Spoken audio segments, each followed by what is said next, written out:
All right, everyone. Now we have to talk about Biden's Build Back Better bullshit. The runner-up pork barrel bill that's even more bloated than the first one. Now, they're earmarking it as $1.4 trillion, which is slightly higher than the infrastructure bill.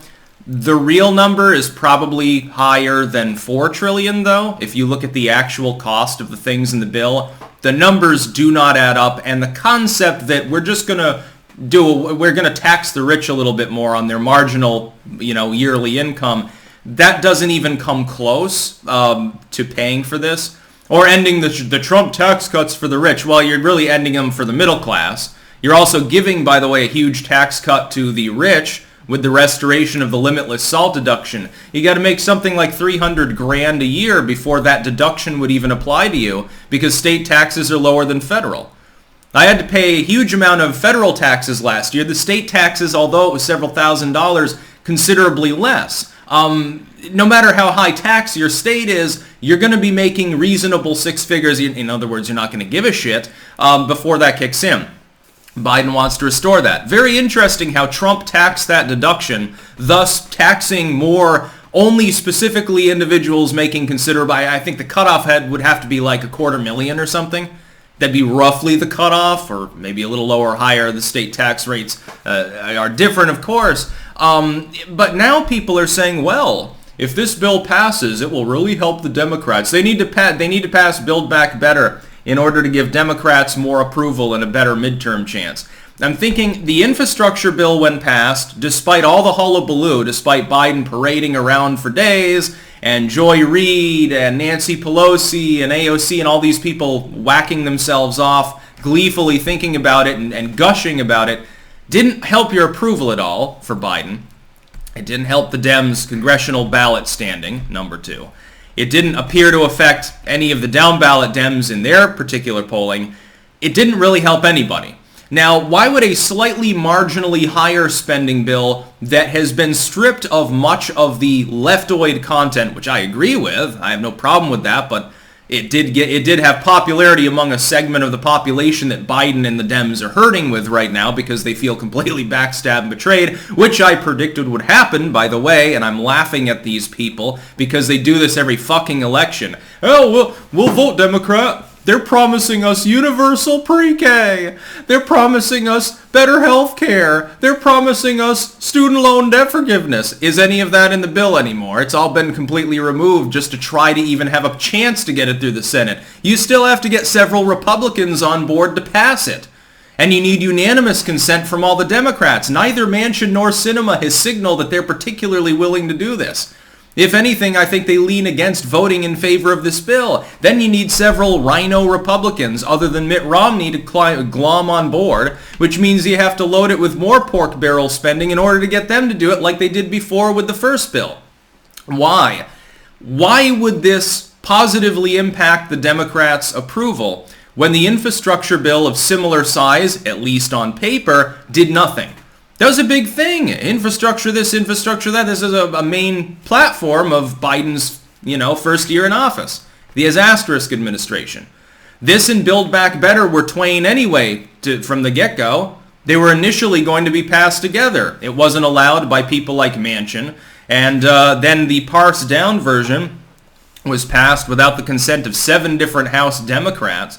Only then because a bunch of Republicans decided to climb aboard after they got kickbacks. More pork barrel spending.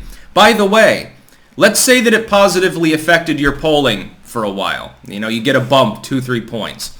At this point, not only are you still deep underwater, so, it doesn't help you be a popular president or a popular Congress or a popular party. It just keeps you afloat a little while when the inflation kicks in, which this bill would cause. When they talk about financial experts agree that no inflation will result from this bill. And then you ask the experts that they supposedly talk to, a lot of them have no idea what they're talking about. No financial expert who understands basic mathematics would propose that printing a bunch of money to pay for this, because it would require printing trillions of additional dollars on top of the inflationary policies we already have. No reasonable person would suggest that that's going to cause the currency to be worth more. It's going to cause it to be worth less. It's going to cause prices to rise, at least in relation.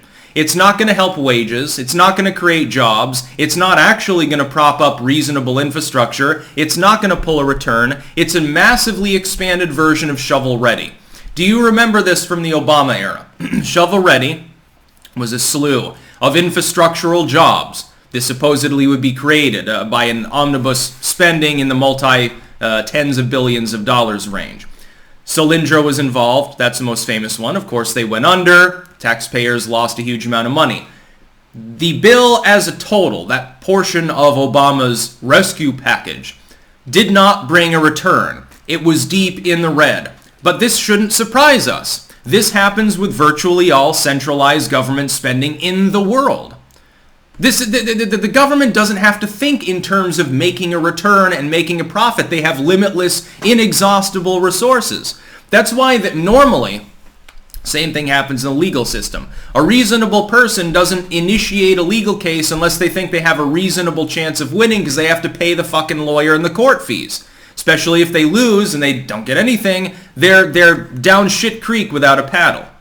The government doesn't have that problem. This is why most people, if they're prosecuted, they just cut a deal because they realize, hey, I don't have limitless money. I don't have limitless time. I'm one person and I have my public defender.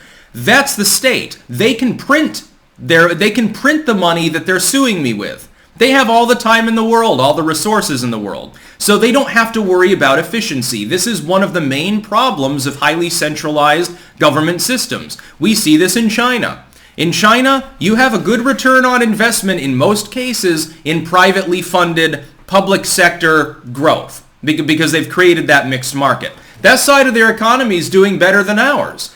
But they keep centrally planning things and they never get a return. It's something like 20% or 30% that break even as far as those projects. In the public sector, it's up above 60. It's the majority of them. They at least break even. Most of them bring a return. This is not going to create jobs, not long term. And it's not going to help the Dems in the midterms if it passes, because before the midterms, the inflation will show up. So the inflation that you predict, very optimistically, I would say, will wane by the middle of second quarter. No, it won't. It'll go up more. Maybe it'll hit 7%. Maybe it'll hit 9%. Maybe it'll hit 12%. Prices will continue to soar, sight unseen. Because this is not going to help anybody. It's a waste of money. It shouldn't be passed. Just like the initial infrastructure bill. Shouldn't have been passed. It's just a waste of $1.2 trillion. That's trillion with a T. And think, it could have been worse. Initially, it was $3 trillion. This is what the government is good at, and this is what the Dems are good at. They're not accomplishing anything. They're just pissing into the wind right now and wondering why everybody continuously hates them. That's about all. Peace out.